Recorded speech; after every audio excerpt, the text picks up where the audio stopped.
How to pin a sticker on Instagram story. Hello everyone, welcome to this channel.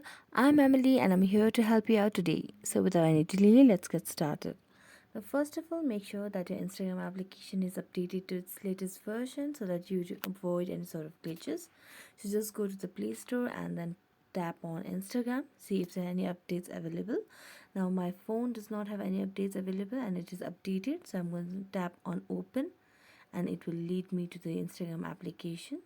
So here I'm going to tap on the plus sign at the bottom of the screen and then I can post any sort of post or story or reel.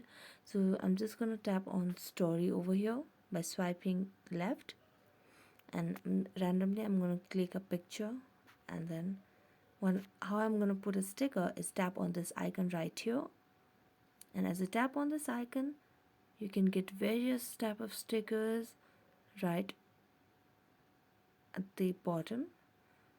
So I'm here choosing this one and I'm posting it by clicking on your stories. And that's it. Thank you so much for watching this video. If you enjoyed it, don't forget to like, subscribe and hit the bell notification for more updates. That's it for today and see you next time.